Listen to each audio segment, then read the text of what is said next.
예, 오늘은 사도신경 고백 중에서 이제 거룩한 공회와 이 파트하고요, 또 그 다음 나오는 성도가 서로 교통하는 것과 이 두 부분에 대해서 살펴보려고 하는데요. 먼저 살펴볼 것은 앞부분에 나오는 거룩한 공회와 이 부분인데요. 여기 나와 있는 이 거룩한 공회화를 그 라틴어 원어로 그대로 보면은 이렇게 해석을 할 수가 있습니다. 나는 거룩하고 보편적인 교회를 믿습니다. 이렇게 번역할 수 있는 대목입니다. 사실 오늘 우리 시대는 교회가 불신을 당하는 그런 시대 아닙니까? 물론 여기 나오는 교회를 믿습니다 할 때 교회가 이 눈에 보이는 지상교회만을 의미하는 것은 아닙니다만, 어쨌든 우리 모두가 이 시대의 숙제가 그거 아닙니까? 어떻게 하면은 이 교회의 신뢰가 회복이 될 수 있을까? 그런 의미에서 모든 성도님들은 이 사도신경을 고백하실 때마다 이런 마음의 소원이 있으면 좋겠습니다. 나는 교회를 믿고 신뢰하기 원합니다. 그런 마음으로 사도신경이 고백되기를 원하고요. 또 성도님들이 그렇게 신앙 고백을 하실 때 교회를 섬기는 목사인 저는 또 어떤 마음으로 기도해야 되겠습니까? 하나님, 정말 성도님들이 교회를 불신하지 않도록, 또 성도님들이 온전히 교회를 믿고 또 신뢰할 수 있도록 그렇게 투명하게 목회하는 목회자가 되기 원합니다. 이것이 또 이 고백 안에 담겨 있는 숙제라고 저는 생각을 합니다. 모든 예수 믿는 사람이라면 다 그런 마음의 소원이 있을 것입니다. 정말 내가 교회를 믿고 신뢰하고 싶다. 자, 그렇다면은 우리가 이 사도신경을 고백할 때 나는 거룩하고 보편적인 교회를 믿습니다라고 이렇게 고백하는데요, 그 믿음의 고백이 이루어지기 위해서, 그리고 또 교회가 정말 그 믿음의 대상이고 또 신뢰받을 수 있는 공동체가 되기 위해서 어떻게 해야 되느냐, 두 가지를 꼭 기억하셔야 됩니다. 교회가 신뢰받는 하나님의 공동체가 되기 원한다면 이 교회는 이 성령님의 영향력 아래 놓여야 된다는 겁니다. 이 지상교회는 다 죄성을 가진 인간이 모이고 인간이 운영하고 인간이 살피는 그런 공동체 아닙니까? 거기에 초대교회 사도행전 2장에 보면은 상상을 초월하는 2장 뒷부분 말미에 보면은 얼마나 아름다운 공동체의 모습을 보여줍니까? 그런데 여러분, 사도행전 2장 말미에서 서로 물건을 통용하고 있는 자 없는 자 구분 없이 서로를 섬기고 기도하는 충만한 공동체가 된 거는 그 구성원들이 우리랑 달라서 그런 게 아니고요, 사도행전 2장 말미에 초대교회의 놀라운 부흥의 역사가 일어나기 위해서 바로 사도행전 앞부분에 보면은 성령의 강력한 역사가 일어났다는 걸 기록하고 있는 거거든요. 교회는 원래부터 교양이 있고 우아하고 세련되고 이런 사람이 모여서 좋은 교회가 되면 그건 교회의 특징이 아닙니다. 이런저런 문제 많은 사람들이 모여서 성령님의 영향력 아래 놓여 있기 때문에, 이게 사도행전 2장에서 초대교회가 보여주는 굉장히 우리에게 중요한 가르침을 주는 그런 케이스라고 저는 생각을 하고요. 또 그런가 하면은 두 번째로, 교회가 이렇게 믿음과 신뢰를 회복하는 공동체가 되기 위해서는 무엇보다도 교회는 거룩을 회복해야 된다는 것입니다. 이 사도신경을 라틴어 원문으로 보다가 아주 흥미로운 포인트를 하나 발견했는데요, 지난주 살펴본 성령을 믿사오며, 그리고 그 다음 오늘 살펴볼 거룩한 공회와, 그리고 그 다음 나오는 성도가 서로 교통하는 것과, 이 세 가지를 보니까요, 이 세 개를 이렇게 관통해주는, 이것을 묶어주는 한 표현, 한 단어가 있는데 그게 거룩입니다. 먼저 성령을 믿사오며 할 때 라틴어 원문으로 보면은 성령님을 거룩한 영이라고 그렇게 표현을 하고 있고요, 그 다음에 이것이 이제 쭉 어떻게 연결이 되느냐, 자, 라틴어 원문에 가깝게 이것을 직역하면 이렇습니다. 거룩한 영, 성령을 믿습니다. 그 다음에 거룩하고 보편적인 교회를 믿습니다. 그리고 그 다음에 거룩한 자의 교제를 믿습니다. 성령님과 교회와 그리고 또 성도들 간에 일어나는 교제를 관통하는 공통점은 거룩이에요. 거룩. 이게 뭘 의미하는 건지 아시겠죠? 교회 공동체는요, 거룩하신 성령님께서 개입하시는 공동체이기 때문에 그 교회가 병들었나 병들지 않았나를 점검하는 많은 잣대 중에, 강력한 잣대 중에 하나가 이 교회가 거룩한 교회인가? 성도도 마찬가지고요. 자, 그러면 뭐 몇 번 말씀드렸지만 여기서 말하는 거룩이 뭐냐? 도덕적으로 윤리적으로 깨끗하고 거룩하다는 건 열매고요. 그 결과물이고, 여기서 말하는 거룩의 근본적인 의미는, 근본적인 뜻은 무엇과 다르다라는 뜻이에요. 무엇과 다르다, 이게 거룩입니다. 그럼 여기 나오는 무엇이 어떤 단어, 뭘 것 같습니까? 무엇이? 여기 나오는 무엇은 세상이죠. 세상. 이 교회에서 추구해야 되는 거룩은 세상과 다르다는 거예요. 세상과 구별된다는 겁니다. 베드로전서 2장 9절에 보니까요, 그러나 너희는 택하신 족속이요 왕같은 제사장들이요 거룩한 나라요 그의 소유가 된 백성이니, 여기만 봐도 나 자신이 거룩한 존재가 아니고요, 하나님께서 나를 그의 소유로 만들어 주셨기 때문에 구별된 자로서의 거룩이 여기에 나타나는 거고요. 바로 그 다음 나오는 이는 너희를 어두운 데서 불러내어 그의 기이한 빛에 들어가게 하신 이의 아름다운 덕을 선포하게 하심이라. 여기서 말하는 거룩이 뭐라고요? 구별이에요. 어두운 데서 불러낸 상태, 이게 거룩입니다.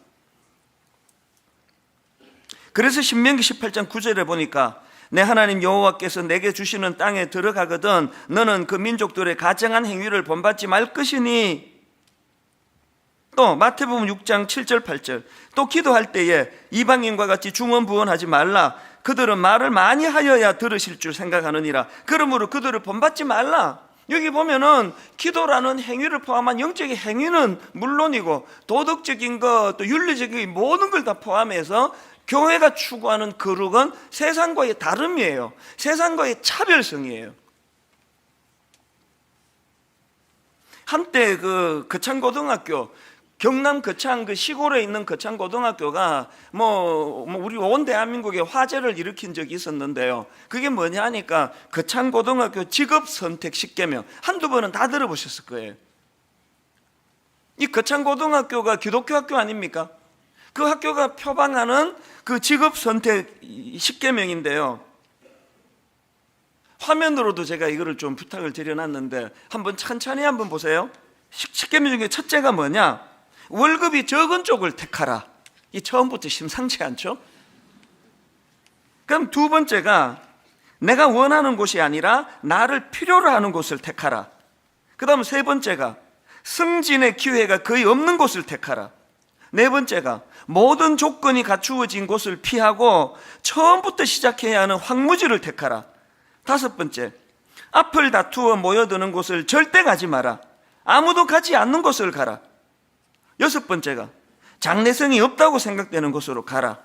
일곱 번째가 사회적 존경을 바랄 수 없는 곳으로 가라. 그만 읽을까요? 너무 그 현실성 없는 좀 황당한 얘기를 하고 있나 이런 생각을 하시는 분이 계실 텐데요. 조금만 참으면 다 끝나갑니다. 여덟 번째, 한가운데가 아닌 가장자리로 가라. 아홉 번째, 이게 압권입니다. 부모나 아내가 결사 반대를 하는 곳이면 틀림없다. 의심하지 말고 가라. 마지막 열 번째, 왕관이 아니라 단두대가 기다리고 있는 곳으로 가라. 이 10가지를 딱 한마디로만 요약하면 세상과의 차별성입니다. 이래가지고 이걸 표방하는 학교에 어떻게 이런 학교를 보내겠냐고, 학교가 망하지 않았나? 그렇게 생각하면 오산이에요. 옛날에요, 고등학교 시험 봐서 들어갈 때 이 거창고등학교는 전국의 명문 학교였습니다. 생각이 좀 있고 의식이 좀 있는 크리스찬들은 애들을 다 여기다 보냈습니다. 시험이 얼마나 그 커트라인이 높았는지 모릅니다. 그런가 하면은 지난번에도 말씀드렸지만요, 제가 일만수도 파송 운동 준비하고 또 가평 우리 마을을 준비하면서 여러 전문가들, 또 기독교 NGO 그런 여러 사람들을 만났는데요, 제가 만나본 사람들 중에 가장 많은 출신 학교가 한동대학교 출신이에요. 기독교 학교. 정말 자기의 어떤 유익을 구하지 않고 그 실력을 갖춘 그 사람들이 여러 곳에서 같이 있는 일을 하면서 그렇게 사는 것을 보면서, 그 한동대학교나 이 거창고등학교가 왜 이런 인재들이 모입니까? 세상과 차별화되니까요. 저는 사실 이 교회론을 다루는 오늘의 이 사도신경 본문을 쭉 살펴보다가 제가 그 개척하고 바로 쓴 책이 하나 있는데요, 세상에 없는 것이라는 책입니다. 이 책을 쓰고 한동안 내가 절필을 했습니다. 오랜 기간 다시 책 쓰지 않았는데요, 왜 안 썼을까요? 뭐 글이나 쓰고 이런 것보다 한번 여기에 올인하고 싶은 마음이 있었거든요. 여기 올인하는 게 뭡니까? 이 책 세상에 없는 것이라는 이 책은요, 원래 제목은 훨씬 깁니다. 원래 제목은 이렇습니다. 세상에 없는 것 되기 위해 달려가는 분당 우리 교회 개척 일기. 이 세상과 다름을 강조하는 거 아닙니까? 세상에 없는 것 되기 위해 달려가는 분당 우리 교회 개척, 이걸 줄여가지고 세상에 없는 것이라고 그렇게 썼는데, 지금도 많은 개척교회 목사님들이 이 책을 참고를 한다고 제가 들었거든요. 왜 많은 개척교회 목사님 이 책을 참고할까요? 개척을 할 때 세상과 다른 공동체를 만들어야 된다는 알거든요. 저는 뭐 제가 쓴 책이나 또 제가 쓴 설교도 막 억지로 이제 저를 이렇게 점검하려고 듣지 잘 안 듣고 잘 안 읽는데요, 지난주에 제가 이 설교를 준비하면서 그 세상에 없는 것이라는 책을 꺼내가지고 뭐 다는 아니지만 쭉 이렇게 훑어보았습니다. 왜 이 책을 다시 꺼내 읽었느냐? 지난주에 성령을 믿사오며 그 다음에 거룩한 공회와 이 대목을 살펴보면서 분당 우리 교회가 첫 출발이 세상에 없는 것 되기 위해 달려가는 교회라 그랬는데, 여전히 지금 그 정신이 살아있는가? 그러면서 쭉 살펴보면서 어떤 거는 또 유지가 되지만 더 많은 부분에 지금 약해지고 초심을 잃어가고 있는 게 또 사실이라서 정말 이 정신 차려야 되겠다. 이 모든 게 무엇을 위한 몸부림입니까? 세상과의 그 구별됨, 세상과의 차별성, 이런 차원에서의 거룩을 추구하는 게 교회이기 때문에, 그런 맥락에서 우리 모두의 이 삶을 되돌아보면은 우리가 무슨 막 엄청난 도덕적으로 악한 짓을 해서 문제가 아니라, 세상 사람들이 보기에 니하고 나하고 뭐가 다른데? 예수 믿는 내하고 안 믿는 나하고 뭐가 다른데? 이게 결정적으로 비난의 그 포인트 아닙니까? 그래서 우리는 항상 이 교회가 은혜를 향해 나가기 위해서는 성령님이 이 교회를 다스리셔야 되고요, 그런가 하면은 그 거룩하신 성령님이 다스린다 할 때 반드시 나타나는 열매가 거룩이라는 것, 그리고 그 거룩은 세상 사람들과의 차별성이라는 것, 이거를 잘 인식해야 된다는 겁니다. 이게 교회의 거룩성이고요. 그런가 하면 또 한 가지 더 살펴볼 게 있습니다. 우리말로는 이게 잘 드러나지 않는데요, 그 라틴어 원문으로 보면은 이 거룩한 공회화가 이게 거룩성만 있는 게 아니라 보편성도 있다는 걸 확인해 알 수 있습니다. 이 거룩한 공회화, 이걸 라틴어 원문 그대로 직역하면 이렇습니다. 나는 거룩하고 보편적인 교회를 믿습니다. 이렇게 돼 있습니다. 교회의 거룩성과 함께 교회의 보편성, 이게 뭐냐? 오늘 그 본문 고린도전서 1장 2절을 제가 본문으로 택한 이유도 이 설명 때문인데요, 고린도전서 1장 2절에 보면은 교회의 보편성이 뭔지를 잘 설명하고 있습니다. 한번 보십시오. 사도 바울의 인사입니다. 고린도에 있는 하나님의 교회 곧 그리스도 예수 안에서 거룩하여지고 성도라 부르심을 받은 자들과, 그 다음 보세요. 또 각 처에서 우리 주 곧 그들과 우리의 주 대신 예수 그리스도의 이름을 부르는 모든 자들에게, 이게 지금 교회의 거룩성과 보편성이 다 담겨 있는 말씀입니다. 교회의 거룩성이 뭡니까? 앞에 나와 있는 부분 다시 한번 보세요. 고린도에 있는 하나님의 교회, 그리고 곧 하면서 이제 교회를 풀어 설명합니다. 뭐가 교회입니까? 그리스도 예수 안에서 거룩하여지고 성도라 부르심을 받은 자들의 모임. 그래서 거룩한 성도가 모인 공동체가 그게 교회이기 때문에 교회는 저절로 거룩한 공동체라는 겁니다. 그런가 하면 그 다음 나오는 2절 하반절에 보세요. 또 각 처에서 우리 주 곧 그들과 우리의 주 대신 예수 그리스도의 이름을 부르는 모든 자들에게, 여기 나와 있는 각 처에서, 이거 원어로 보면은 모든 장소를 의미합니다.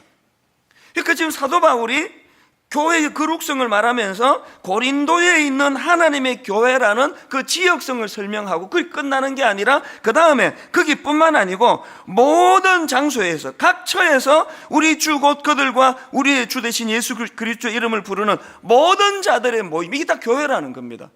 이거는요, 교회의 보편성을 설명하고, 그리고 또 그 비슷한 개념으로 교회의 통일성이 있습니다. 한마디로 말하면 우리 교회만 우리 교회가 아니라는 뜻입니다. 이게 딱 한마디로 말하면. 지금 한국 교회가 이 개교회주의의 함정에 빠져 있는데 여기서 벗어나려면 이 사도행전의 정신을 잘 회복해야 됩니다. 이 분당 우리 교회 그 이름을 엄청 잘 지었잖아요. 제가 지었거든요. 정말 잘 지었습니다. 분당 우리 교회를 딱 짓고 나니까 모은행에서 갑자기 우리은행으로 바꾸더라고요. 믿거나 말거나. 이름 참 잘 지었습니다. 그래서 분당 우리 교회를 이름 잘 지어서 교회가 이렇게 부흥하는 교회 아닙니까? 전국의 모든 교회가 우리 교회에서 기도하는 거예요. 막 새벽마다 주님 우리 교회를 부흥시켜 주시옵소서. 막 얼마나 기도를 많이, 지금도 많이 해요. 내가 만나는 우리 친구들마다 이제 우리 교회에서는 그만 기도하고 당신들 위해 기도해라. 이 우리 교회라는 이름이 참 좋은데요, 그러나 또 한편 이 이름이 갖는 위험성이 있습니다. 여기서 말하는 우리 교회가 보편성과 통일성을 갖춘 이 땅의 모든 교회, 심지어는 그 시대를 뛰어넘는 모든 주님 이름으로 모이는 교회들을 일컫는 의미에서 우리 교회가 돼야지, 이 분당에 있는 임해동에 있는 요 조그만한 우리 교회가 우리 교회를 생각하는 건 굉장히 위험한 거예요. 그래서 저는 가끔 가다가 우리 교회에 대한 자부심이 좀 지나치신 분들에 대해서는 저건 참 위험한데 이런 생각을 합니다. 자기가 출석하는 교회에 대한 긍지를 가지는 게 뭐가 잘못됐습니까만, 그것이 과하다 보면은 우리 교회만 좋은 교회라는 식으로 이게 흘러갈 위험이 있다는 겁니다. 모든 이단 교회의 특징은 우리 교회만 구원이 있다는 거예요. 모든 이단 교회의 특징은 우리 교회만 좋은 교회라는 거예요. 여러분, 의도적으로라도 의식적으로라도 우리 교회라는 요 울타리에 갇힌 분당 우리 교회가 아니라 보편성과 통일성을 갖춘 많은 이 지역 교회들을 돌아보는, 그래서 제가 전에도 한번 말씀을 드렸잖아요. 개척 초기에 우리 교회도 그때 초창기인데 또 이제 누구의 사정은 누가 알아준다고요. 이제 교회가 힘드니까 모든 교회가 다 힘들어 보이니까 그랬겠죠. 차 몰고 가거나 버스 타고 갈 때 눈에 보이는 교회들마다 다 축복하며 기도해 준 적이 있거든요. 상가의 간판이 보이는 교회마다 하나님 저 교회에도 똑같은 은혜로 그렇게 역사해 달라고 그렇게 축복하며 기도한 적이 있었는데요, 요즘은 이제 배가 좀 불러져 가지고 그렇게 기도 안 한 지가 꽤 됐습니다. 그 버스 타고 가시거나 할 때 한번 해보세요. 되게 시간도 잘 가고 좋습니다. 또 교회가 어떤 데 있나 이렇게 관찰하는 재미도 또 좋고요. 이런 차원에서 저는 참 오늘 가슴이 설레이는 게요, 하나님께서 어떻게 이 본문하고 또 이 성탄절을 이렇게 절묘하게 엮어주시는지 오늘 여기서 배우시고 마당에서 실습하는 시간이에요. 이게 무슨 말인가 하면은요, 마당에 가면 이제 크리스마스 섬김 축제 큰 그건 또 뒷부분에 설명할 거고요. 그 크리스마스 섬김 축제가 뭐냐 하면은 이제 오는 토요일 날 이제 다 패킹을 할 겁니다. 미자립 교회, 특히 그 농어촌 교회는요, 이게 다 고령화가 돼가지고 그 주일학교 애들이 지금 씨가 말랐잖아요. 그래서 한 교회에 3명도 있고 4명도 있고 그 애들이 얼마나 썰렁하겠냐고요. 그 작년부터 이제 우리가 시작한 게 그 미자립 교회, 특히 농어촌 교회에 주일학교 아이들에게 그 성탄절 선물 보내기, 이 과자 박스를요, 큰 과자 상자에다가 애들이 좋아하는 과자를 다 담아가지고 지난 해에는 160개 교회에 약 2,000여 개의 선물 박스를 보냈습니다.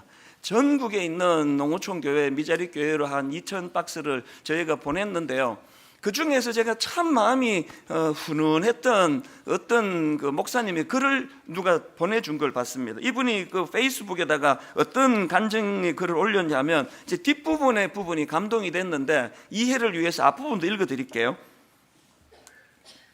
얼마 전에 분당 우리 교회 전도사님께서 영아부터 고등학생까지 몇 명이 모이느냐는 전화가 왔다. 이리저리 카운트를 해보니 제적이 13명이나 된다. 그래서 13명이라고 하니 성탄 선물 과자 박스 13개가 택배로 왔다. 서너 박스만 보내주셔도 감사할 텐데 애써 13박스를 챙겨 보내준 그 마음이 참 고맙다. 그리고 그 다음에 내용이 이겁니다. 우리도 이웃에게 뭘 좀 나눌 것이 없을까 고민하다가 마침 생각나는 작은 교회가 있어 13박스 중에서 7박스는 다시 다른 곳으로 보내기로 했다. 남아서가 아니라 나누는 것이 더 큰 기쁨이고 복이기에, 그리고 점점점하고 결론이래요. 그게 성탄을 기념하기에 더 적절하지 않겠는가. 어느 담임 목사가 애들 13명인데 이 박스 하나씩 건네줘가지고 기쁨을 주고 싶지 않은 목사가 어디 있겠냐고요. 그런데 13명 나오는 교회에 그 박스 절반 6개, 7개를 뚝 떼가지고 또 다른 어떤 이 박스가 필요한, 선물이 필요한 곳으로 보내주시고는 이게 성탄을 기념하기에 더 적절하지 않겠는가? 이 목사님은 교회의 보편성과 통일성을 정확하게 아시는 분이거든요. 제가 여러 번 강조해 드리지만 오늘 이 본문을, 사도신경을 고백할 때마다 기억하시라고 다시 말씀드리는데요, 여러분 뭐 수요 예배나 새벽 기도나 이런 데는 굳이 막 1시간씩 걸리는 분당 우리 교회로 오지 마세요. 안 오셔도 됩니다. 가까운 교회로 가세요. 단 작은 교회로 가세요. 여러분이 예배를 통해서 얻어내는 게, 이게 예배가 되면 곤란합니다. 예배는 서비스에 드리는 거예요. 하나님께 드리는 건데요, 여러분 어느 수요 예배에 어떤 작은 교회에 들어가 한 영혼이 목이 마르도록 기다리는 어떤 분에게, 그 설교자에게, 그 담임 목사에게 여러분의 그 출연이 그분에게 기쁨이 된다면 이게 예배 아닙니까 이게? 그리고 추석이나 설날 같은 때 우리 교회로 오지 말라고 제가 계속 강조하는 이유도 그거예요. 옛날에 그 강조를 잘못 듣고는요, 예배는 본교회에서 들어야 된다 이래가지고 막 그냥 막 딱 주일 새벽에 막 차 몰고 막 헐레벌떡 본교회로 오시는 분들이 계시는데, 그거는요 뭐 내 교회를 막 이 교회 저 교회 다니지 말고 그 내 교회를 지켜야 된다는 그런 의미이지, 이게 그 교회의 보편성이나 통일성을 무시하라는 게 아닙니다. 여러분 기왕에 그렇게 시골 교회 가셨으면 뭐하러 그렇게 부랴부랴 올라오세요? 그 교회에서 반드시 예배 드리셔야 돼요. 그리고 그 교회에 예배만 드리면 안 되고 막 이 교회에 낼 헌금 한 달치를 거기다 다 내고 오세요. 왜? 하나님께서 너 그 딴 교회 낸 거는 그 카운트에 안 들어가는 거 알지? 이런 거 아닙니다. 교회의 보편성, 교회의 통일성, 모든 주님의 이름을 부르는 사람들의 모인 곳이 다 교회거든요. 한때는요 추석과 설날에는 우리 교회가 아예 예배를 문을 닫으려고 생각되었습니다. 아예 여기서 예배를 안 드리면은 작은 교회로 가시겠지 그랬는데, 많은 분이 충고하기를 그러면 그 옆에 있는 대형 교회로 갈 거라고. 신앙은요 거기 가서 내가 뭐 무슨 은혜를 받지, 얻을 게 뭐지, 이런 것으로 시작해서 주신 은혜를 나누는 데 있거든요. 이번에 여러분 제가 오늘 그런 의미에서 이제 제가 오늘 1일 판매원이 되기로 하는데요, 2가지 물품을 제가 팔려고 합니다. 작년에도 했는데요, 이 배지를 판매하려고 합니다. 이 크리스마스 배지가 막 얼마나 잘 만들어졌는지, 이거는 또 작년 디자인하고 다른 새로운 디자인인데 뭐 사진은 좀 촌스럽네. 근데 진짜 보면 예뻐요. 그래서 이제 이 4개 해서 10,000원에 모시겠습니다. 이거를 10,000원에 구입해 주시면요, 이 수익금을 가지고 아까 2,000박스 우리 농구촌 교회, 미자리 교회 아이들 선물이 이 교회 돈 뚝 떼서 하면 성의가 없잖아요. 여러분이 이거 빠찌 하나 팔아주는 이걸로 한번 상상을 해보세요. 그 어린 시골의 아이가 교회에서 엄마 이 선물을 주더라고 그 큰 박스를 들고 기뻐 뛰어가는 그 모습을 한번 상상을 해보세요. 그리고 또 이제 지난주에 우리가 그 요한복음 필사 노트 막 삽시간에 그게 다 동이 나서 이번에 좀 많이 주문했습니다. 이 수익금도 여러분들이 성경을 필사하는 영적인 은혜를 누려서도 좋지만요, 이 수익금도 마찬가지로 우리 농구촌 교회 아이들 크리스마스 선물 만드는 데 이 비용이 다 들어갈 겁니다. 왜 이렇게 할까요? 이게 교회거든요. 내 한 교회 그렇게 잘 지내고 잘 먹고 잘 사는 게 하나님의 뜻이 아닙니다. 이게 이 사도행전의 거룩한 공회와 이 말씀 속에 담겨있는 의미라는 것입니다. 그런가 하면 이제 그 다음에 2번째로 살펴볼 게 바로 그 다음 나오는 성도가 서로 교통하는 것과 이 부분인데요, 이걸 라틴어 그대로 직역을 하면 이렇습니다. 나는 거룩한 자의 교제를 믿습니다. 이 거룩한 자의 교제를 믿습니다. 그 상담가 폴 트루니에가 이런 말을 했습니다. 세상에서 절대 혼자 할 수 없는 것이 2가지가 있다. 첫째는 결혼이고 둘째는 신앙생활이다. 결혼을 혼자는 절대로 못하는 것과 똑같이 신앙생활도 혼자 하는 거 아닙니다. 혼술, 요새 뭐 혼밥, 또 혼자 영화 보는 거, 혼자 여행 가는 거, 이 혼족이 되는 게 지금 뭐 거의 이 시대의 거의 그 붐이라고 그러는데요. 다 혼자 하실 수 있는데 신앙생활은 혼자 하시는 거 아닙니다. 그게 성경의 원리거든요. 그 신앙생활에서 혼자 할 수 있는 게 신앙이 아니라면 이런 말도 있지 않습니까? 피할 수 없으면 즐기라. 그 어떻게 해서든지 교회 공동체 안에서 교제의 기쁨을 누리셔야 된다는 겁니다. 그래서 여러분, 이 성도 간의 이 교제의 즐거움을 꼭 회복해야 되는데, 이 교제의 즐거움을 회복하기 위해서 두 가지 조건이 있음을 기억하셔야 됩니다. 첫 번째가 뭐냐? 이 성도 간의 교제도요, 영적인 행위라는 것을 기억하셔야 됩니다. 베드로전서 4장 11절을 보세요. 만일 누가 말하려면 하나님의 말씀을 하는 것 같이 하고, 누가 봉사하려면 하나님이 공급하시는 힘으로 하는 것 같이 하라. 여러분, 그냥 대화할 때 내키는 대로 그냥 생각나는 대로 그냥 떠들어대고 상대방에게 상처가 될지 안 될지 고려 없이 툭툭 던지는 거, 그거는 아주 나쁜 짓이에요. 왜? 이게 영적인 행위이기 때문에 그렇습니다. 심지어는 마태복음 25장 40절입니다. 임금이 대답하여 이르시되 내가 진실로 너희에게 이르노니 너희가 여기 내 형제 중에 지극히 작은 자 하나에게 한 것이 곧 내게 한 것이니라. 왜 여러분 이 주님 안에서의 성도 간의 교제가 영적인 행위인지 아시겠죠? 그게 주님이 지금 개입하고 계시는 거예요. 히브리서 13장 1절 2절 형제 사랑하기를 계속하고 손님 대접하기를 잊지 마라. 이로써 부지 중에 천사들을 대접한 이들이 있었느니라. 형제에 대한 사랑과 섬김이 하나님의 대리자인 천사와 연결되는 것도 같은 맥락 아닙니까? 그래서 여러분, 우리가 믿음이 생기면요, 그 믿음을 실습하는 게 이 교제예요. 그래서 여러분, 대인관계에서 김 집사님과 박 집사님 사이에 자꾸 하나님을 개입시키는 거예요. 자꾸 하나님을 개입시키고 하나님 주시는 힘으로 얻고, 그리고 또 교제가 잘 되기 위해서는 여러분이 성령 충만으로 성숙해져야 됩니다.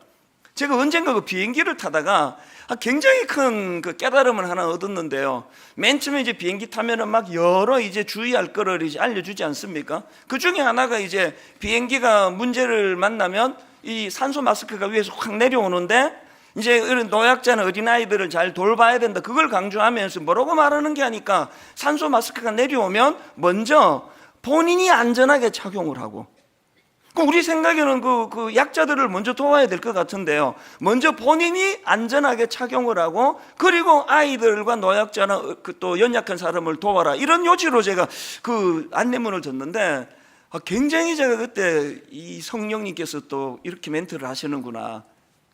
여러분, 이웃을 잘 섬기기 위해서 여러분이 먼저 성령 충만하셔야 됩니다.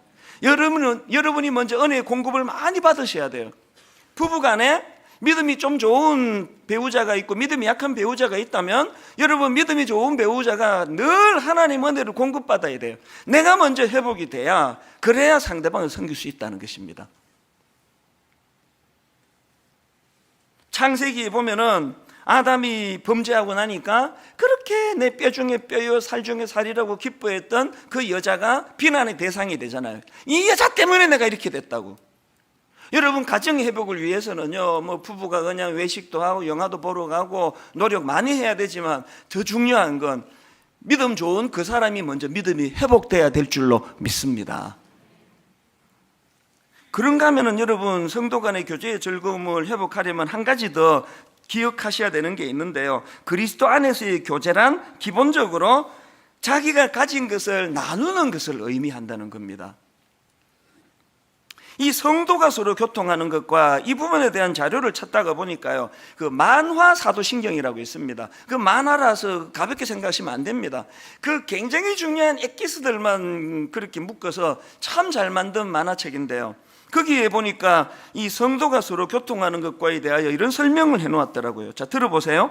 여기서 교제란 나눔을 의미합니다. 성도의 교제는 곧 하나님을 아는 지식을 나누는 것이며 하나님께 받은 은혜와 사랑을 나누는 것입니다. 성도의 교제는 은사의 나눔을 포함합니다. 성도의 교제는 물질적 나눔까지 포함합니다.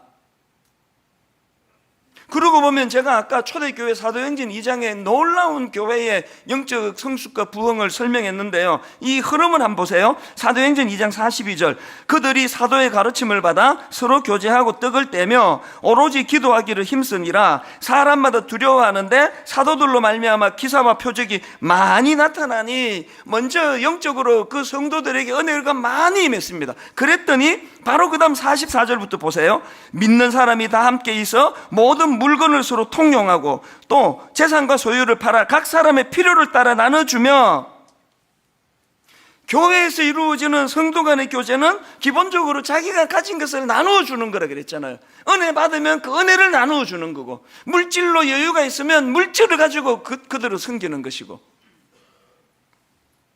이런 의미에서 오늘 저는 또 마당에서, 아까 너무 이제 성격이 급해가지고 아까 설명하려다가 주춤한 내용인데요, 마당에서 정말 좋은 잔치가 벌어집니다. 크리스마스 추리가, 우리 이번에 그 청년, 고마운 그 청년들이 추리를 잘 만들었는데요, 그 크리스마스 추리에 보면은 이런 사랑의 열매가 주렁주렁 달려 있을 거예요. 엄청 많이 달려 있습니다. 이게 뭐냐 하니까 몇 주 전에 말씀드렸잖아요. 그동안 매 성탄절마다 우리가 이제 그 헌금한 거 가지고 그 외부 기관에다가 이 헌금을 다 이제 그 기증을 했는데요, 올해는 이제 우리 교회 안에 있는 정말 위로가 필요한 분들을 주님의 이름으로 위로를 좀 하자고, 그래서 올 한 해 참 이런저런 아픔을 통해 위로가 필요한 분들 사연을 접수를 받겠다 그랬더니 지난 한 주 동안에 막 쇄도해서 들어왔습니다. 그 중에 뭐 사연이 뭐 예를 들면 이런 겁니다. 이런 사연이 들어왔습니다. 이름은 안 밝힙니다. 누군지. 모 성도는 최근 아내가 큰 사고를 당했습니다. 어린 두 딸이 있는데 엄마를 많이 찾고 있습니다. 이 아이들에게 겨울용 파카로 엄마 품을 대신할 수는 없겠지만 작은 온기로 위로해 주시면 좋을 것 같습니다. 그 사연 중에 하나가 그거더라고요. 그런가 하면은 또 주일학교 동료 교사를 위해 가지고 어느 분이 이렇게 사연을 올렸습니다. 땡땡 주일학교 부서에서 봉사하는 모 선생님은 어머님께 신장을 공유하기로 결심하고 이식 수술을 준비하고 있는 청년입니다. 어머님의 마음을 너무나 잘 헤아리고 복음과 믿음으로 가정을 세우려고 합니다. 수술 후 어머님과 영화도 관람하고 식사 나누며 행복한 시간을 보내게 해드리면 좋겠습니다. 그리고는 이분이 제안한 게 뭐냐, 선물, 영화 티켓 2장, 그리고 2인 식사권. 그래서 이제 이식 수술을 하고 그 어머니와 아들이 오손도손 함께 영화 보고 밥 먹을 수 있도록 그렇게 선물을 보내주면 좋겠다. 그래서 요거 내가 찜했다. 이거 제가 할 거예요. 또 그런가 하면은요, 아침에 이제 이거를 이제 그 담당자가 보내줬는데 여기에 보니까 이제 여기에 이 사연이 있거든요. 이런 사연이 있습니다. 모 성도는 굳게 신뢰했던 동업자의 공금 횡령으로 인해 오랜 시간 동안 소송이 진행 중에 많은 어려움을 겪고 있습니다. 오가는 길에 조금이라도 보탬이 되고 위로가 되길 바라며 주유비를 선물해 드리고 싶습니다. 모든 크리스마스 그 열매가 다 이걸로 지금 장식이 되어 있는데요, 이런 사연이 다 왔습니다. 어떤 입시 고3 학생에게는 이런 너무너무 가슴 아픈 일을 지금 겪었는데 그 아이에게 아이패드를 선물하면 좋겠습니다. 이런 여러 가지 선물이요, 무려 325개가 들어왔습니다. 그래서 이제 이 사랑의 열매를 달아놨으니까요, 이제 나가시다가 이 열매 원하는 대로 하나씩 그냥 여러분이 가져가시면 돼요. 그리고 이 사연을 적어 놓은 거는 이건 놓고 이분을 위해 기도해 드리라는 뜻이고요. 그리고 이것이 이제 감사 그 헌금 봉투가 됩니다. 그리고 많은 부담을 안기면 곤란하다 그래서 한 그거당 5만 원이에요. 난 2개를 하겠다, 난 3개를 하겠다. 그렇게 이것들이 다 규합이 되면 이 모든 사연에, 아까 그 여러분 그 아내가 큰 사고를 당한 그 아이들에게 겨울용 파카, 엄마 품을 대신할 수는 없지만 교회가 주님의 사랑으로 이걸 선물해 놓으라고, 그 파카를 입을 그 애를 생각하니까요, 진짜 내 딸, 내 손주처럼 그렇게 마음이 기쁘더라고요. 현장에서 헌금을 하셔도 되고요, 아니면은 그 열매 이거 봉투를 갖고 오셔가지고 다음 주일 헌금하면 하셔도 되고요. 그리고 계좌 번호를 홈페이지에다가 이제 아마 이미 올라갔을 거예요. 거기로 헌금해 주시면 돼요. 한 계좌 하셔도 되고요, 10계좌 하셔도 됩니다. 그렇게 해서 이 325분에게 이 선물이 다 되고, 그리고 여러분의 헌금이 남으면 저희 교회가 지금 하고 있는 그 이삭 죽기 헌금 아시죠? 거기로 이 모든 헌금 전액이 다 갑니다. 우리 교회가 이웃사랑 헌금이 두 개인데요, 하나는 우리 교회 안에 도와야 될 성도를 돕는 기금이 이삭 죽기 헌금이고요, 그런가 하면은 교회 바깥에 안 믿는 사람을 포함해서 교회 바깥의 사람을 돕는 기금이 긴급구호뱅크입니다. 송파 새 모녀 자살 사건을 계기로 교회가 그 목도 널마가 없어서 자살하는 사람들을 좀 막아보자, 이렇게 시작한 게 긴급구호뱅크인데, 고맙게도 지난 5년 동안 그런 긴급 상황에 있던 이웃 1330명에게 17억 9,400만 원이 들어갔습니다. 한 푼도 교회 재정으로 한 거 없고 다 여러분이 주신 거예요. 다른 교회 성도님들도 이게 동참을 하신 거거든요. 이번 성탄절날 정말 주님께 이 사랑의 열매를 한번 맺어 드리자는 거거든요. 그 추리에는요, 우리 교회 성도들의 사연도 있지만, 이번에 이웃사랑의 날이니까 이웃사랑부에서도 추천하는 이웃들 많습니다. 저한테 이런 내용을 보내왔습니다. 그 이웃사랑부에 추천한 이웃, 독거 어르신들의 월동을 위한 난방비, 복지 사각지대에 있는 이들의 통원 치료를 위한 교통비, 의료비, 자녀를 위한 내복, 외투, 월세, 교통비가 없어 먼 거리를 걸어 다니는 청소년들에게 주는 교통카드, 이런 것들이 다 여기 지금 달려져 있습니다. 교회가 자선단체도 아닌데 왜 이런 일을 하느냐, 이렇게 말씀하지 마세요. 교회는요, 내 교회를 넘어 이 땅에 있는 모든 교회가 다 잘 되기를 주님 앞에 함께 기도하는 공동체고, 또 내 교회를 뛰어넘어 이 시대와 민족을 섬기는 데가 그게 교회인 줄로 믿으시기를 바랍니다. 오늘 저는 말씀의 마무리를 이렇게 하기 원하는데요, 이거 담당하는 교역자가 저한테 메일이 왔는데 너무 마음이 뭉클한 내용이 있었습니다. 이분이 이게 300 몇십 통의 사연을 보면서 내린 결론이 이겁니다. 고통의 무게는 모든 사람들에게 똑같다는 것을 새삼 느낄 수 있었습니다. 젊은이는 젊은이대로, 어른은 어른대로 고단한 인생의 걸음을 걸어가는 수많은 사연을 접했습니다. 그런데 그 다음 이분의 결론, 그런데 소망이 있는 것은 고난의 터널을 통과하는 이분들에게 든든한 응원 부대가 있다는 것입니다. 이게 교회인 줄로 믿으시기를 바랍니다. 오늘 여러분 또 이웃 사랑의 주일과 겹쳐서 이제 이웃 사랑부에서 만든 영상 이거 보여드리고 오늘 설교를 마무리하려고 하는데요, 내용을 한번 주의 깊게 살펴봐 주시면 좋겠습니다. 같이 보시기 바랍니다.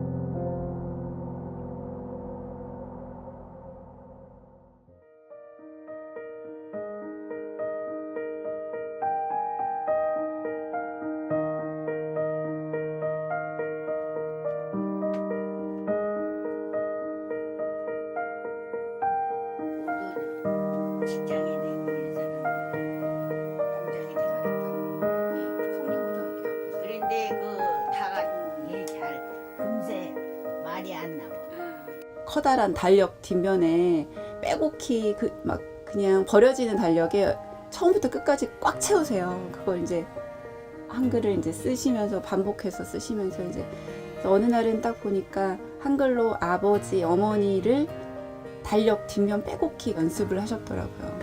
또 어르신이 최근에 집 근처에 있는 또 작은 교회 나가시기 시작했거든요. 한글 공부를 그렇게 열심히 하는 이유가 알고 보니 이제 교회 나가면 내가 찬송가라도 따라 불러야 되고 성경도 읽어야 되는데 글을 모르니 그거라도 하려고 내가 한글 공부를 열심히 하는 거다. 이제 그렇게 말씀하시는 거 보고 너무 정말 감사하고 감동받았던 그 에피소드가 가장 기억에 남습니다.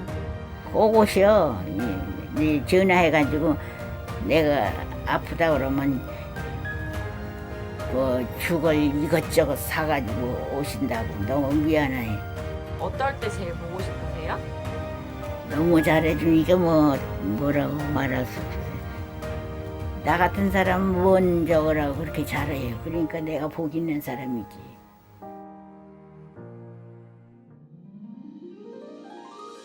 가장 기억에 남는 거는 제가 아이들을 가르치면서 제가 중등부 시절에 저를 가르치셨던 선생님 생각이 가장 많이 났습니다. 많이 힘드셨을 텐데 저는 되게 말을 안 듣는 학생이었거든요. 근데 그때 정말 사랑으로 우리를 가르치셨겠구나 생각이 들었고, 또 저의 모습을 생각하고 아이들을 보면 지금 아이들은 정말 착하고 귀엽거든요. 그래서 기쁨으로 봉사하고 있습니다. 최근에 에듀로 졸업한 학생들이 에듀투게더에 와서 봉사하는 친구들이 많이 있습니다.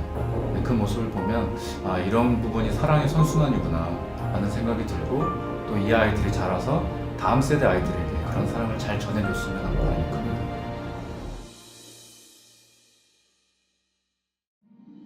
봉사하시는 분들이 다 이구동성으로 말씀하시는 게 나는 정말 이렇게 주러 왔는데 많이 받아간다 이런 말씀 하시잖아요. 정말 그렇더라고요. 저도 이제 제 시간을 드린다고 생각을 하고 왔는데 갈 때마다 너무나 정말 뿌듯하고 감사하고, 제가 정말 일을 드렸다고 하면 10을 받아가는 느낌이 늘 들거든요.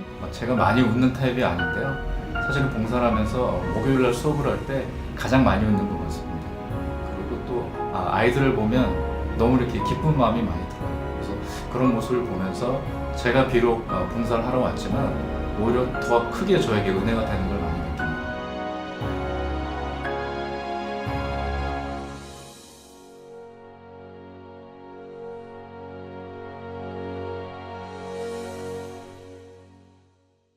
오늘 설교 제목이 우리가 꿈꾸는 이상적인 교회라는 제목입니다. 어떤 교회가 우리가 꿈꾸는 이상적인 교회입니까?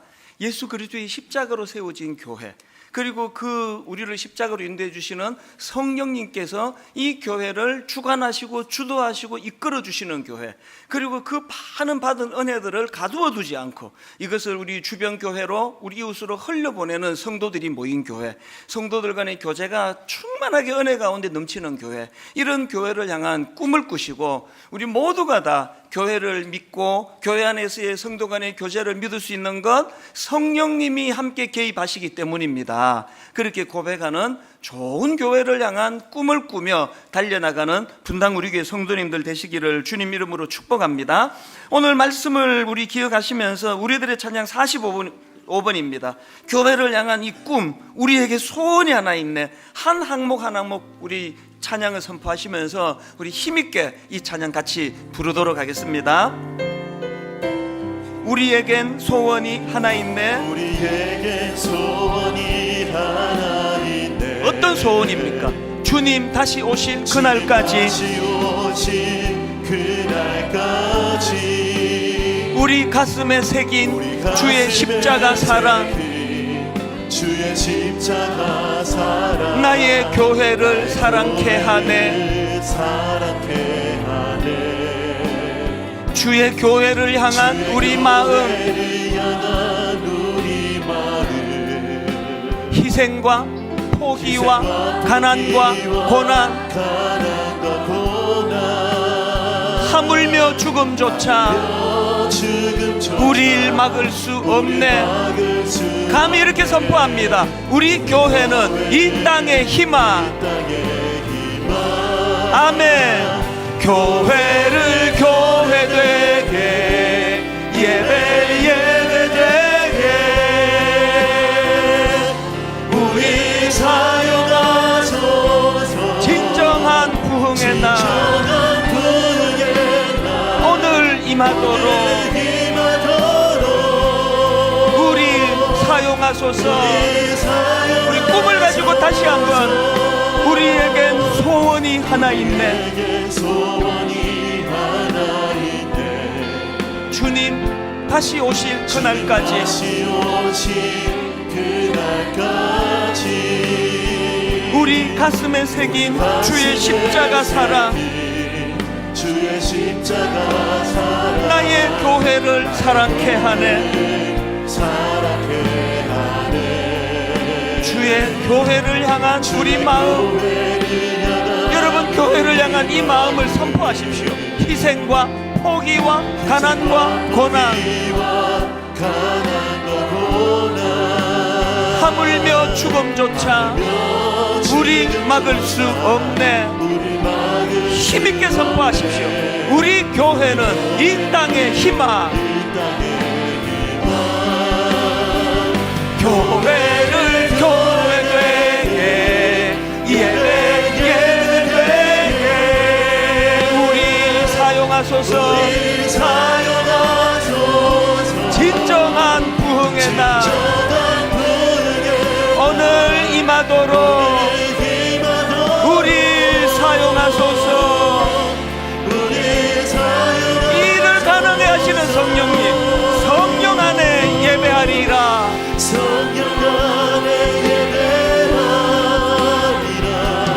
자유의 마음으로 사랑으로 사역하리라. 교회는 생명이니 우리 다 자리에서 일어나셔서 힘있게 선포합니다. 교회를 교회되게 예배를 예배되게 우리 사용하소서. 진정한 부흥의 날 오늘 임하도록 우리 사용하소서. 우리 마음의 소원을 가지고 힘있게 한 번 더 선포합니다. 교회를 교회되게 예배를 예배되게 우리 사용하소서. 진정한 부흥의 날 오늘 임하도록 우리 사용하소서.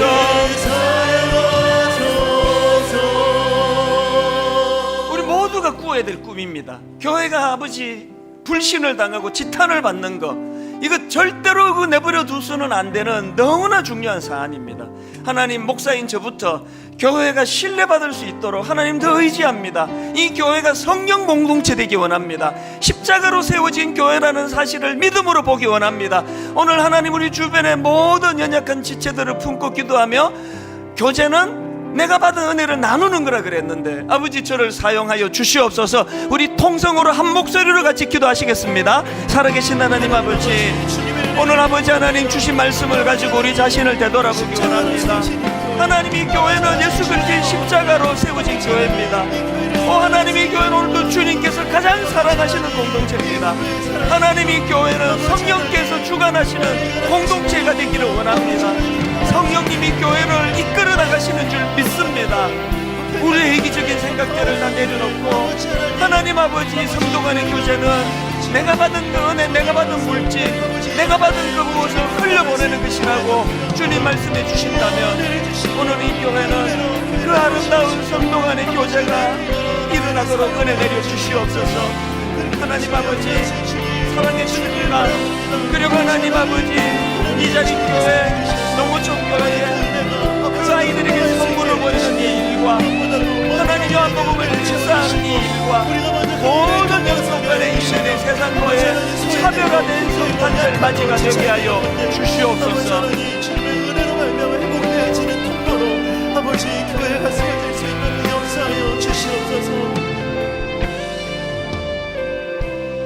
하나님, 이 교회가 회복되기 위하여 성령님을 더욱 의지합니다. 성령님 다스려 주시옵소서. 성령님 이끌어 주시고 인도하여 주시옵소서. 무엇보다도 성령님의 인도하심으로 분당 우리 교회는 늘 주소가 십자가 아래가 되기를 원합니다. 십자가의 정신으로 받은 은혜를 아버지 교제를 통해 흘려보내고 나누고 섬기고 모든 우리 다락방마다 영적으로 충만한 나눔과 교제가 있게 해주시고, 하나님, 오늘 우리가 이 크리스마스를 준비하면서 세상과의 차별화를 위하여 미자리 교회, 농어촌 교회에 선물 보내는 그 일에 마음을 쏟게 하시고, 하나님, 교회 안에 아픔을 당한 위로가 필요한 우리 지체들에게 자그마한 물질로 선물을 그들에게 전달해 줄 때 거기에 주님의 회복과 치유가 나타나게 되는 줄로 믿습니다. 세상과 차별화된 성탄절 준비, 성탄절 맞이가 되도록 저희들을 인도하여 주시옵소서.